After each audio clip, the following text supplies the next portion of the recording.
Cricket की दुनिया यानी गेम ऑफ क्रिकेट में आपका स्वागत है।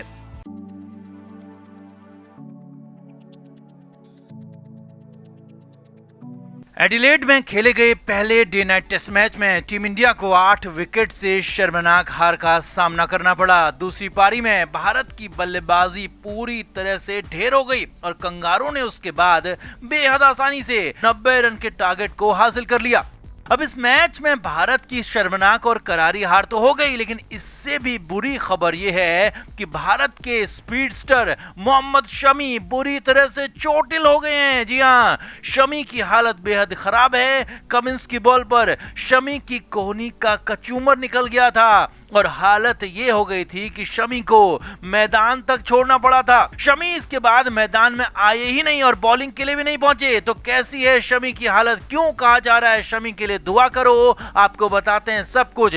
आप भी इस वीडियो को शेयर करें और शमी के लिए कमेंट करना बिल्कुल ना भूलें। तो मोहम्मद शमी दूसरी पारी में 11वें नंबर पर बल्लेबाजी के लिए आए। इससे पहले भारतीय बल्लेबाजी बुरी तरह से ढेर हो रही थी। अब यहां पर उम्मीद थी कि आखिरी विकेट पर शमी और उमेश कुछ चौके छक्के लगाकर स्कोर को कम से कम 50 के पार पहुंचाएंगे और भारत को शर्म से बचाएंगे, लेकिन 22वें ओवर की दूसरी बॉल पर अंधेर हो गया।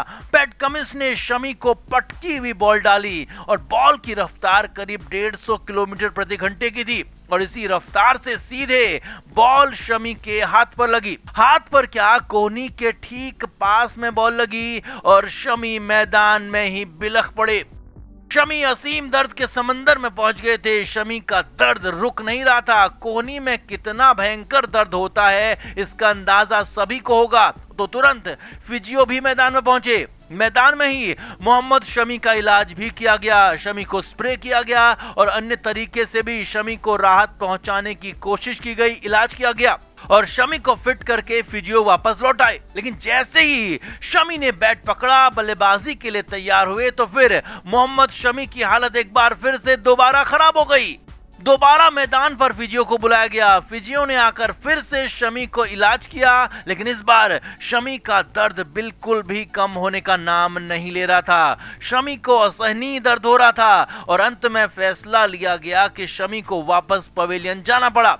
9 विकेट पर ही इसी वजह से भारत की दूसरी पारी खत्म हो गई, क्योंकि शमी बैटिंग नहीं कर पा रहे थे और इसके बाद भी मोहम्मद शमी गेंदबाजी के लिए भी मैदान में नहीं उतरे। अब मैच हारना बेहद बुरी खबर थी, तो इससे भी बुरी खबर यह है कि शमी बुरी तरह से चोटिल हो गए हैं। तुरंत इसके बाद मोहम्मद शमी को अस्पताल ले जाया गया। शमी का MRI स्कैन भी करा गया और पता चला है कि मोहम्मद शमी को कोहनी के पास कुछ फ्रैक्चर्स आ गए हैं। अब ये फ्रैक्चर कितने गंभीर है अभी पता नहीं चला है, लेकिन कुछ दिन के लिए मोहम्मद शमी क्रिकेट से दूर हो गए हैं।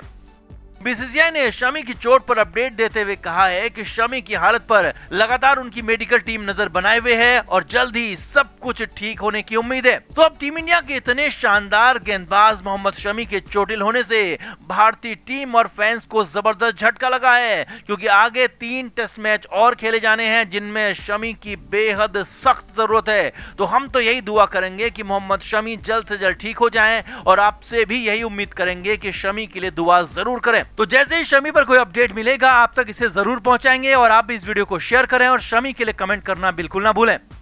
जिस पिच पर भारतीय बल्लेबाज एक के बाद एक आउट होते चले गए, उसी पिच पर कंगारू ओपनर्स ने बेहद शानदार शुरुआत दी। मैथ्यू वेड और जो बंस ने दिखाया कि कैसे एडिलेड की पिच पर बैटिंग की जाती है, कैसे टेस्ट मैच में बल्लेबाजी की जाती है और दोनों ही बल्लेबाजों ने अपनी टीम को टेस्ट मैच जिताकर सीरीज में 1-0 से आगे कर दिया।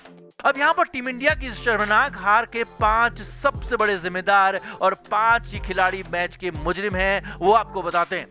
तो टीम इंडिया की शर्मनाक हार के सबसे पहले और सबसे बड़े मुजरिम हैं पृथ्वी शॉ। जी हां, पृथ्वी शॉ, जिन पर टीम इंडिया ने भरोसा जताया। इनफॉर्म शुभमान गिल से पहले मौका भी दिया, लेकिन पृथ्वी ने दिखा दिया कि अब वो बर्बाद हो चुके हैं और क्रिकेट खेलना अब पृथ्वी शॉ के बस की बात नहीं। जैसे पहली पारी में पृथ्वी शॉ बोल्ड हुए, ठीक वैसे ही लापरवाह अंदाज में पृथ्वी शॉ दूसरी पारी में भी सिर्फ 4 रन बनाकर ढेर हो गए, बोल्ड हो गए। अब पृथ्वी का न सिर्फ प्लेइंग 11 से बाहर होना तय है, बल्कि पृथ्वी शॉ शायद ही अब कभी टीम इंडिया में वापसी भी कर पाए, क्योंकि पृथ्वी शॉ का जो खेल है वो बेहद घटिया, बेहद शर्मनाक है। क्योंकि पृथ्वी शॉ रन तो नहीं बना रहे और ऊपर से फील्डिंग में लगातार कैच भी छोड़ रहे हैं। और पृथ्वी शॉ की जगह पर अगले मैच में शुभमान गिल खेलेंगे। अब मैच के दूसरे बड़े मुजरिम हैं ओपनर मयंक अग्रवाल। जी हां, मयंक अग्रवाल ने पहली पारी में आंखें जमने के बाद अपना विकेट गंवाया था, तो दूसरी पारी में भी मयंक ने कुछ ऐसा ही किया। दूसरी पारी में 40 बॉल खेलने के बाद मयंक 9 रन बनाकर आउट हो गए और टीम मैनेजमेंट का भरोसा भी तोड़ दिया। मयंक का आंखें जमने के बाद आउट होना सभी को खल रहा है और इसीलिए मयंक भी मैच के मुजरिम हैं। हालांकि वो अभी अगला टेस्ट मैच जरूर खेलेंगे, क्योंकि उनका कोई ऑप्शन फिलहाल मौजूद नहीं है। रोहित शर्मा तीसरे टेस्ट के बाद ही जुड़ पाएंगे।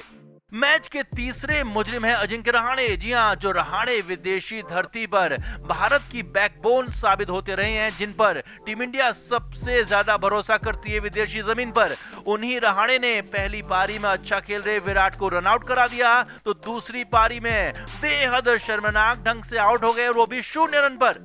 रहाणे अब अगले मैचों में भले ही कप्तानी करेंगे, लेकिन रहाणे को अपने बल्लेबाजी से भी टीम का नेतृत्व करना होगा और तभी रहाणे बड़े कप्तान बन पाएंगे। और यहाँ पर रहाणे मैच के तीसरे मुजरिम है। मैच के चौथे मुजरिम है हनुमा विहारी। जी हाँ, जिन विहारी को रविंद्र जडेजा पर, केएल राहुल पर प्राथमिकता देकर खिलाया गया, जिन विहारी पर भरोसा जताया गया, उन्हीं विहारी ने भरोसा तोड़ दिया। हनुमा विहारी ने भी मयंक की तरह आंखें जमने के बाद अपना विकेट गंवाया। पहली पारी में सिर्फ 16 रन बनाए, तो दूसरी पारी में विहारी 8 ही रन बना पाए। और हालत ये थी कि दोनों ही पारियों में हनुमा विहारी की आंखें जम चुकी थी, यानी विहारी ने गंदा और गलत शॉट खेला, जिसका खामियाजा टीम को भुगतना पड़ा शर्मनाक हार के तौर पर। अब मैच के पांचवें और बड़े मुजरिम है रिद्धिमान साहा। जी हां, जिन साहा को पंत पर वरीयता देकर खिलाया गया, जिन साहा को ज्यादा बेहतर विकेट कीपर माना गया, उन्हीं रिद्धिमान साहा ने कई कैच छोड़ डाले। हालांकि कुछ कैच टफ जरूर थे, लेकिन इंटरनेशनल मैचेस में ऐसे कैच पकड़ने होते हैं तभी मैच भी बनता है। लेकिन रिद्धिमान साहा ने कैच तो छोड़े और ऊपर से बल्लेबाजी तो साहा की हमेशा से कमजोर पक्ष रही है। रिद्धिमान साहा ने पहली पारी में सिर्फ 9 रन बनाए, तो दूसरी पारी में महज 4 रन का स्कोर किया और ढेर हो गए। ऐसे में पूरी तरह से रिद्धिमान साहा ने टीम मैनेजमेंट को निराश किया, फैंस को निराश किया और ऐसा लग रहा था कि मानो रिद्धिमान साहा आउट होने के लिए ही बल्लेबाजी कर रहे हो। तो लिहाजा ऋषभ पंत को दूसरे टेस्ट मैच में मौका मिल सकता है। अब टीम इंडिया ने इस पहले टेस्ट मैच में अनगिनत कैच छोड़े, बल्लेबाजी तो फ्लॉप रही, साथ ही साथ पूरी तरह से फील्डिंग बर्बाद रही और कंगारू टीम तो पहली पारी में 150 से ज्यादा का स्कोर भी नहीं बना पाती अगर भारत ने इतने सारे कैच नहीं छोड़े होते। और ऊपर से दूसरी पारी में शर्म के सारे रिकॉर्ड तोड़ दिए और सारे रिकॉर्ड तोड़ते हुए टीम इंडिया 36 रन पर ढेर हो गई, जिसके बाद ऑस्ट्रेलिया ने बेहद आसानी से मैच को जीत लिया। अब दूसरे टेस्ट मैच में कप्तान विराट कोहली नहीं होंगे। उम्मीद है कि केएल राहुल उनकी जगह पर बल्लेबाजी क्रम में आएंगे और ऊपर से बल्लेबाजी कोई शानदार बिल्कुल भी नहीं हो रही, तो ऐसे में कहीं ये सीरीज भारत 4-0 से न गंवा दे। तो आपका क्या मानना है, कौन है भारत के लिए मैच का मुजरिम? कमेंट करके जरूर बताएं और वीडियो को शेयर भी करें। क्रिकेट के हर नए अपडेट के लिए गेम ऑफ क्रिकेट को सब्सक्राइब करें और उसके बाद बेल आइकन को प्रेस करना ना भूलें, ताकि सिर्फ आपको मिले गेम ऑफ क्रिकेट की हर खबर सबसे पहले।